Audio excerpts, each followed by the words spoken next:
7, versículo de número 11. Quem achou, diga amém. Deus segura o relógio, Senhor. Ai.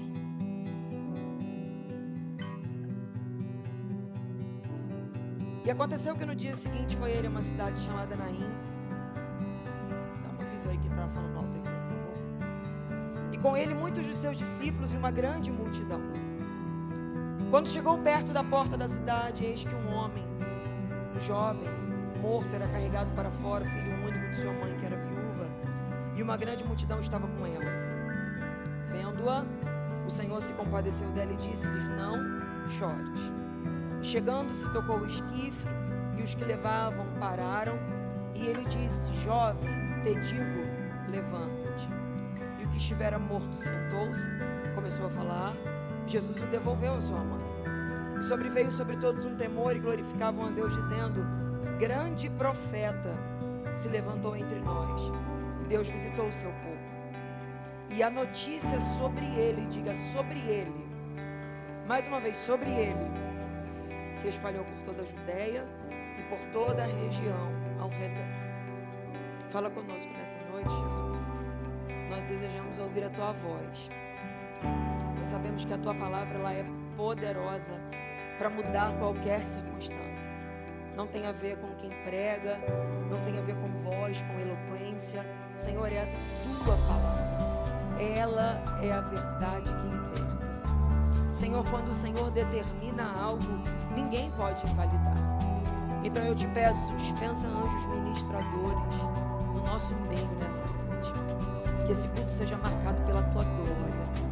Senhor, que o encerramento deste culto seja marcado pelo teu poder. Que testemunhos sejam relatados acerca desta noite. Eu profetizo que esse domingo não será normal para nós, Senhor. Será extraordinário. Oh, Senhor, porque onde o Senhor passa, milagres acontecem. Pelo poder da tua palavra, nos faz uma surpresa nessa noite. Nós confiamos em ti, Senhor. Uns confiam em carros e outros em cavalos, mas nós faremos menção do teu nome. Usa o vaso, Jesus. É de barro, é pequeno, mas é teu, Senhor. Esse vaso tem nome. Fala com o povo, porque o povo também é teu. E fique à vontade no ambiente, a casa é tua. Quem manda aqui é o teu Espírito. Quem determina o que vai acontecer aqui é o Senhor. Quebra cadeias nessa noite. Responde pessoas que entraram aqui precisando de resposta.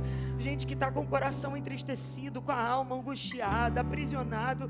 Tu é poderoso, Senhor, para trazer respostas ao coração do teu povo, pelo poder da tua palavra, pelo poder que há no teu nome.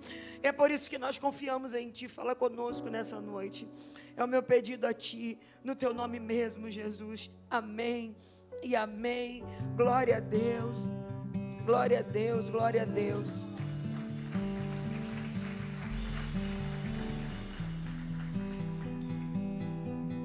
Eu estou sentindo a presença de Deus aqui.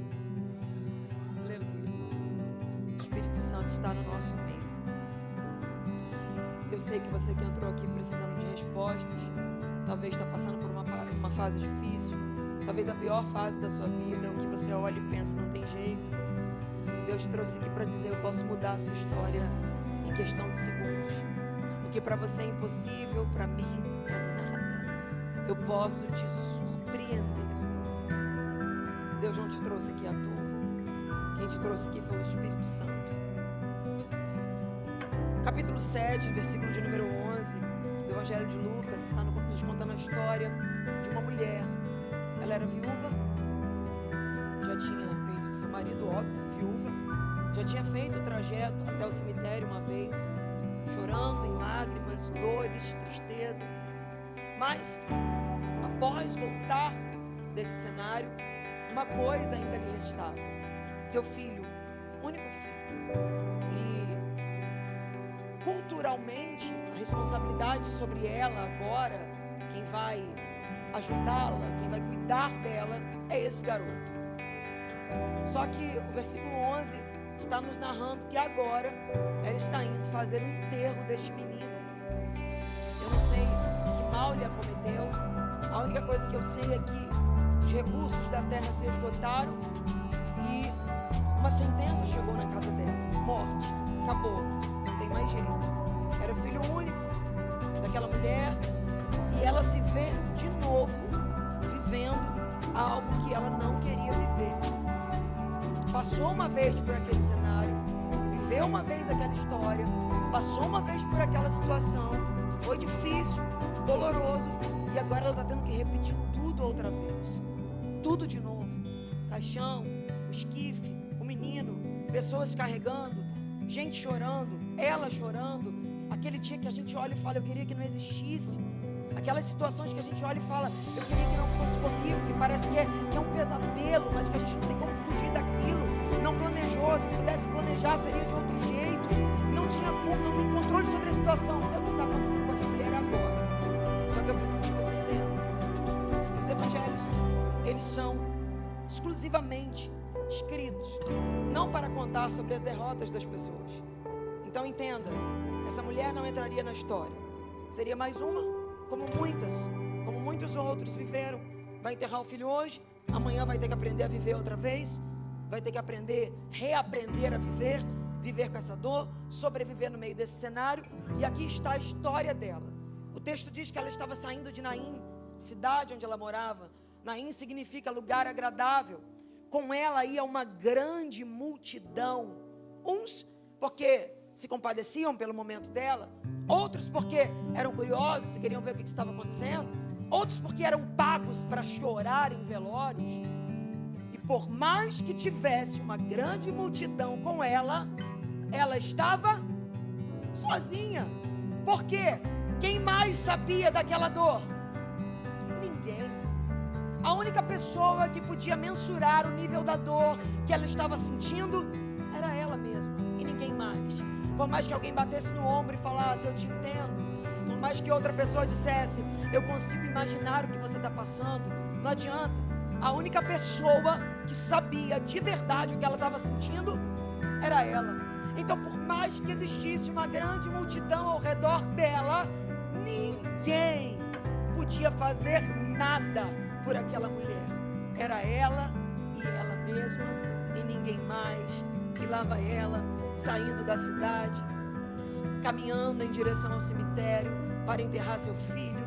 Tinha gente levando o esquife, carregando o garoto. As lágrimas rolavam em seus olhos. A história dela é essa. E perceba, a história dela talvez não seria contada se um fato não acontecesse. E que fato é esse?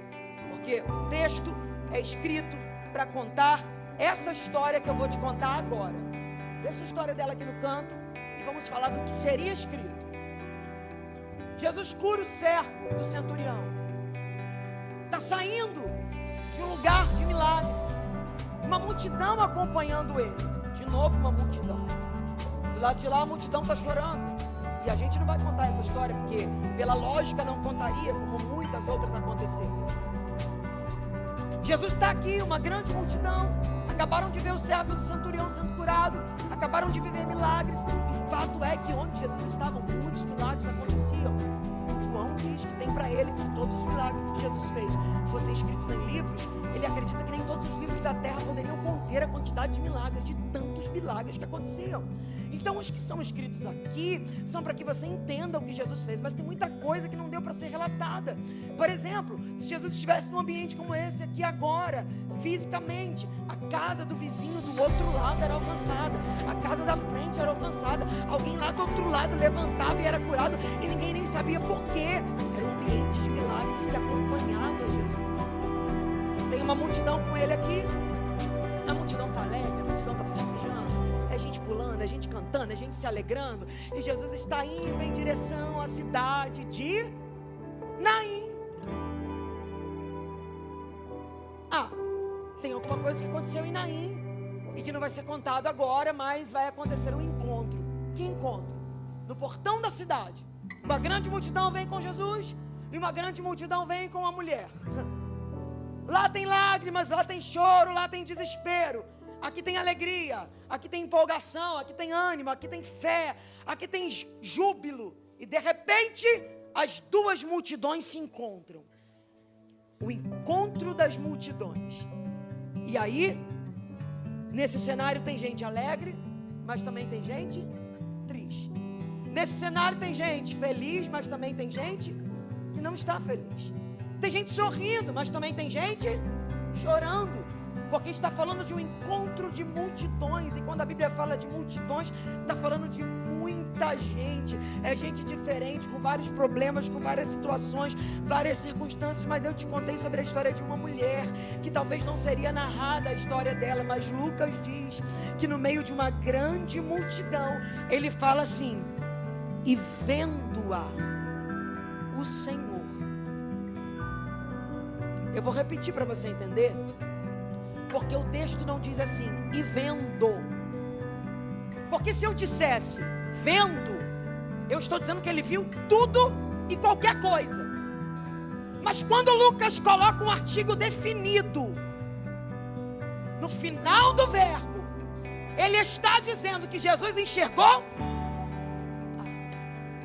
Era uma multidão, era um monte de gente, era um monte de problema, mas Jesus não se confunde com a multidão. Quando Ele quer encontrar alguém, ninguém tira essa pessoa do foco de Deus. E eu vim com uma palavra na boca para a tua vida hoje.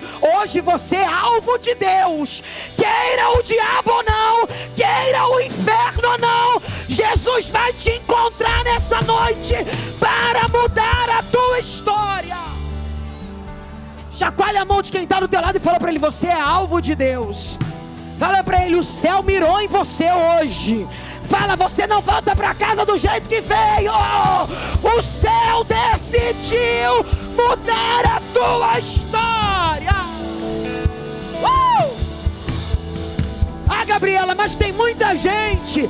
Gabriela, mas é um monte de problema. Deus te trouxe aqui para te dizer: eu te conheço como ninguém, eu te vejo como ninguém vê. Aleluia. Jesus mira nela. E alguém pode pensar: será que vai me achar no meio da multidão?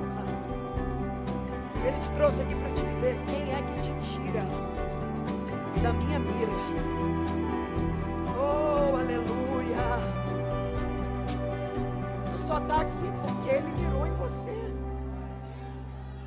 Porque o diabo fez de tudo para acabar com a tua vida, para destruir tua história, para te roubar do propósito. Mas o Senhor mirou em você e disse: eu te achei, eu estou te vendo. Aleluia. Dobra o joelho na tua casa. Ele não confunde a tua voz. Que amor é esse? Que você não precisa falar muitas palavras, Ele já sabe. Que compaixão é essa? Que misericórdia é essa? Que nos conhece por inteiro, conhece as nossas fragilidades, conhece nossos medos, conhece nossas fraquezas.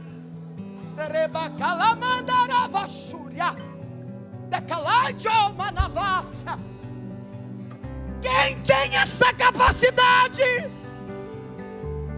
Eu me embolo com o nome de um, com o nome de outro. Eu confundo pessoas, eu troco nomes. Ele não. Quando alguém vira alvo do poder dele, ninguém pode atrapalhar. E é por isso que eu vim nessa noite dizer a alguém: você é alvo de Deus. Ele te trouxe aqui nessa noite, Ele te sentou nessa cadeira, Ele está dizendo: eu te escolhi, eu vou mudar a tua história. Eu estou vendo tudo. Ele está vendo tudo. E vendo-a, teve compaixão dela. E compaixão nesse sentido literalmente significa trocou de lugar com ela. Porque eu disse para você que a única pessoa que sabia a dor que ela estava sentindo era ela mesma. E só quem poderia sentir a dor dela, quem estivesse no lugar dela. Quando ele se coloca no lugar dela, ele está dizendo: agora eu sei exatamente onde está doendo. Só que ele diz para ela uma coisa que mexe comigo e talvez te cause um pouco de confusão também. Porque ele olha para ela e diz: não chores. Vamos ser sinceros? O caixão do filho dela está aqui. As pessoas estão levando o filho dela. Se você está do lado dela, o que você diria para ela? Chora, minha filha. O que a psicologia diria? Chora. O que o amigo diria? Não segura não. Chora. Só que ele chega perto e diz: não chores.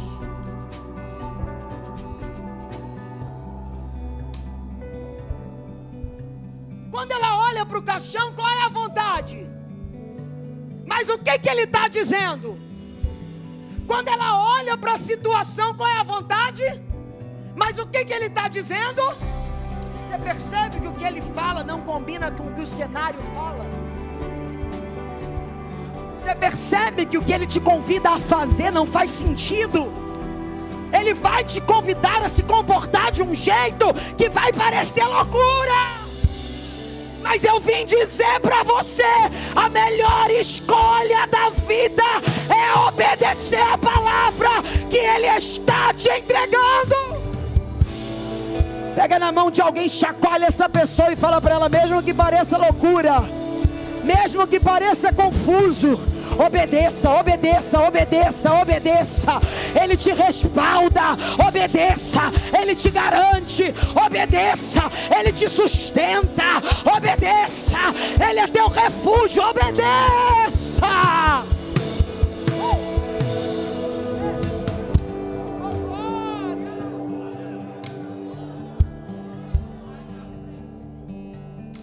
A pergunta é: olha para cá, eu vou ter que chorar.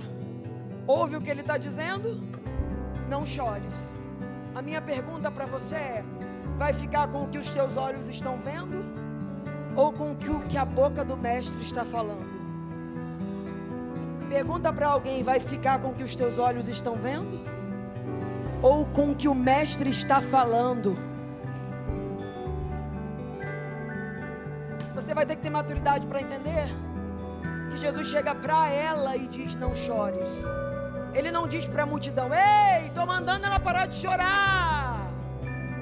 Então quem vê essa mulher enxugando as lágrimas diante de uma palavra do mestre vai dizer: que loucura, esse é o momento de chorar e ela está enxugando as lágrimas. Porque quem não ouviu a palavra que ele te deu não vai entender seu comportamento. Está sonhando alto demais, hein? Está querendo entrar em lugares que você não pode, hein? Está visualizando portas que não te cabem, hein? É porque eles não ouviram a palavra que Jesus falou para você. E eu vim te dizer uma coisa para te dar paz à tua alma: pare de tentar ficar explicando para os outros o que eles não vão entender. Se mova pela palavra.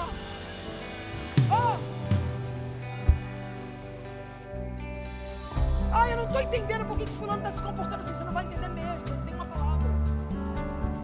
E ela está maluca, a família dela saiu de tal lugar e ela está dizendo que vai chegar em tal lugar. Ela tem uma palavra. Não, ele está dizendo que Deus vai salvar, que Deus vai salvar a família. Ela está falando que Deus vai salvar o marido. O marido só vive nas drogas. Ela tem uma palavra. Para de duvidar de quem Deus deu uma palavra, porque senão você será o próximo que vai ficar assim, ó.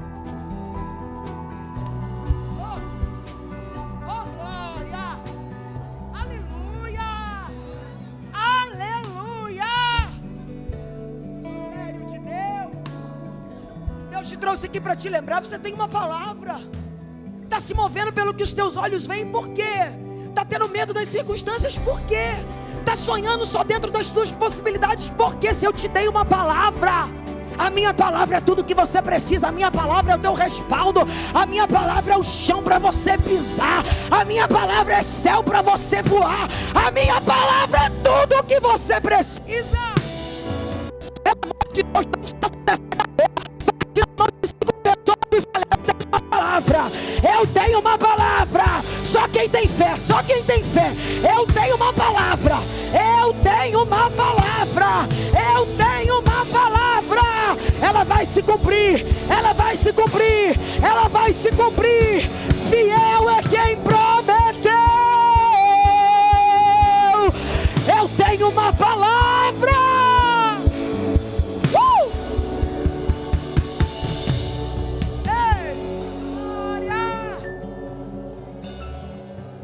nunca vai combinar com a palavra. As circunstâncias nunca vão encaixar com a palavra. Tu sempre vai parecer um louco quando se mover pela palavra. Porque ela enxugando as lágrimas, todo mundo pensando, que mulher doida. Só que Jesus diz para ela, não chores. Sai daqui e vai lá no esquife.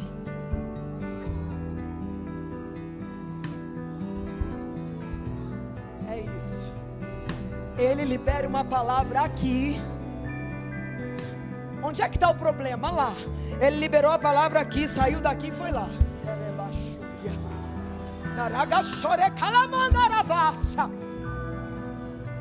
Estavam levando o menino, ele tocou no esquife. E quem estava levando parou. Porque quando Jesus começa a trabalhar, ele não precisa pedir autorização. E quem está se movimentando tem que parar. Deus vai parar algumas coisas. Deus vai colocar limite em algumas circunstâncias. Deus vai interromper algumas caminhadas de derrota. Ele coloca as mãos. Ele mesmo diz, menino, qual é o motivo do choro? A morte nesse menino. O que está doendo nela?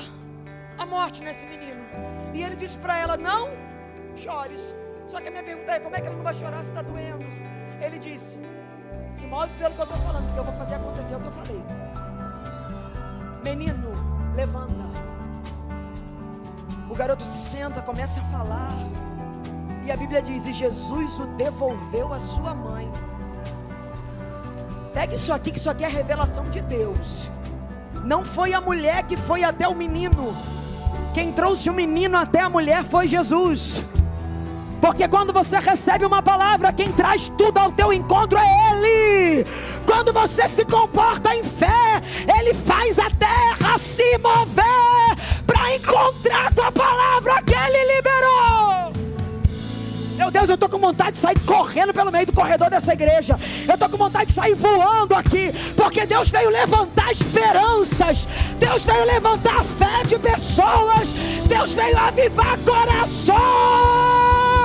Vai acontecer, vai acontecer, vai acontecer, vai acontecer.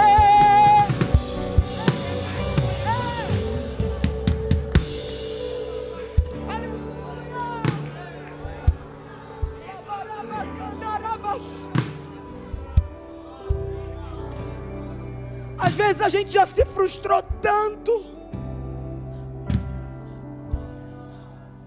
Ela já tinha passado por aquele caminho uma vez, Diego. Então ela viu que nada aconteceu na primeira vez. E qual é a memória que ela tem sobre aquele caminho? Frustração. Às vezes já doeu tanto, a gente já se frustrou tanto, que a gente já não cria mais grandes expectativas. Eu estou pregando para gente que está caminhando, que até frequenta culto, que até acredita em Deus, mas que já não cria mais grandes expectativas, porque já se frustrou tanto, que está me ouvindo e está dizendo, eu não quero mais me machucar, só o básico já está bom, só respirar o dia a dia, um negocinho aqui, uma famíliazinha, uma casinha, não, só o simples já está bom.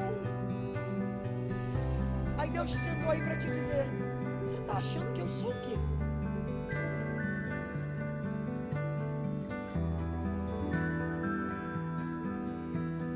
Não espere coisas pequenas de um Deus grande. Ele disse, se vocês, sendo maus, sabem dar boas coisas a vossos filhos, que dirá vosso Pai Celestial? Quem aqui é pai, quem aqui é mãe? Levanta a mão. Se você tivesse condição, teu filho estudaria na melhor escola, sim ou não? Se você tivesse condição, teu filho viveria a melhor vida, sim ou não? Você colocaria seu filho para viver uma qualquer vida, tendo condições? A maior luta dos pais é, eu preciso fazer algo pelos meus filhos. Aí a Bíblia vem Jesus dizendo, se vocês, sendo maus, insistem no melhor para os vossos filhos, é porque vocês não têm noção da expectativa do vosso Pai Celestial acerca da vida de vocês. Ele disse através da boca do profeta Jeremias: bem sei eu os pensamentos que tenho a respeito de vós, pensamentos de paz e não de mal, para vos dar o fim que esperais. Ele está dizendo: se você sonha, eu vou superar as expectativas do teu sonho e vou te surpreender. Deus te trouxe aqui nessa noite para te dizer: essa semana que se inicia será uma semana de boas notícias. Essa semana que se inicia será uma semana de sinais favoráveis de Deus. Porque a Bíblia diz, e eu encerro agora, isso aí está se sentindo culpado, entendeu? Porque ele tomou todo o tempo. E eu encerro agora para te dizer, sabe o quê? Que a Bíblia diz que Jesus devolve o menino à mãe. E agora, o que tem nos olhos dela? Claro que são lágrimas. Mas de quê?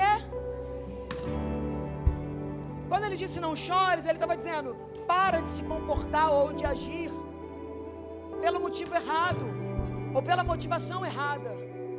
E quando ela começa a se alegrar, todos ficam assim, ó. Porque se encontrou duas multidões. E todo mundo que conhecia a história dela, um contava para o outro. Sabia que a fulana já passou aqui uma vez, o marido morreu, tadinha. Sabia que a... tadinha. Ah, você sabe, tadinha, coitadinha. Ah, que pena. Ah, que pena. E vai dando uma vergonha na gente. Senhor, quanto mais gente souber, pior é. Que vergonha. E ele está dizendo: deixa saberem. Porque quanto mais gente souber da vergonha, é mais gente para ficar de boca aberta com o que eu farei. É por isso que eu conto mesmo, que eu não morava em Xerém, eu morava no canto de Xerém. Depois da casa dos meus pais tem uma mata, um rio, e eu acho que sai no Marrocos. Não sei o que tem depois da mata. É uma das últimas casas de Xerém. Pensa. Minha mãe catava broto de bambu pra gente comer, pra cozinhar, porque não tinha o que comer. Eu colocava papel higiênico na frente do tênis, porque quem doava tinha um pé maior do que o meu.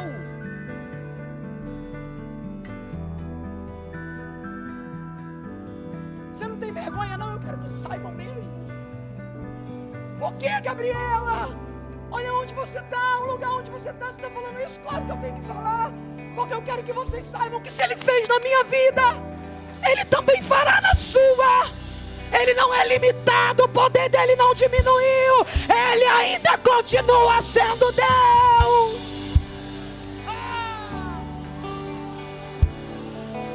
Devolveu o menino à sua mãe, todo mundo se assustou. Vivi, ele usava, eu num culto como esse, ele usava os profetas para mim e falava: entra nesse pássaro de ferro, profeta do manto. Quem sabe, conhece o profeta do manto, sabe o que é isso. Entra nesse pássaro de ferro, avião, que eu te coloco. Meu pai passando a gente por baixo da roleta do ônibus, porque não tinha dinheiro para pagar passagem de ônibus. Como é que vai andar de avião? Quem tem uma palavra tem tudo. Quem tem uma palavra chega onde quem tem dinheiro não chega. Quem tem uma palavra chega onde quem tem influência não chega. Quem tem uma palavra chega onde quem tem aplausos não chega. O que eu vim dizer para você é que começou de um jeito, mas não termina do jeito que começou. O Senhor está te prometendo nessa noite: eu vou virar a página, eu vou mudar a história, eu vou glorificar meu nome na tua vida. E o texto termina dizendo: e grande temor caiu sobre todos, porque as duas multidões se encontraram. Então é muita gente para ficar. Pergunta para quem está do seu lado, fala: está preparado? Para ver gente assim, ó. Pergunta, está preparado? Está preparado? Está preparado para quando Deus tirar do papel o projeto, o povo ficar, entrar e fazer: não sabia que ia ser desse jeito. Não tinha noção que era tão grande. Não imaginava que seria tão estrondoso. Está preparado para quando... Oh meu Deus, eu estou sentindo autoridade profética. Se tem alguém para pegar, pega. Deus vai superar expectativa.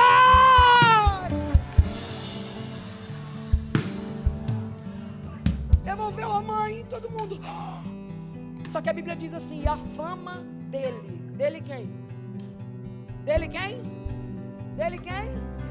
Mas quem era a chorona que sofreu? A mulher. Quem foi que morreu? O menino. Mas a fama de quem se espalhou? Porque o que ele vai fazer na tua vida não é para que o teu nome seja grande. Ai de você se tentar achar que foi você que fez. O que ele vai fazer na tua vida é para que todo mundo saiba. É por isso que está cada vez mais difícil. É porque ele está embelezando o testemunho, para deixar claro para todo mundo: não foi ela, foi Deus. Não foi ele, foi Deus. Não foi a condição dela, foi a mão de Deus.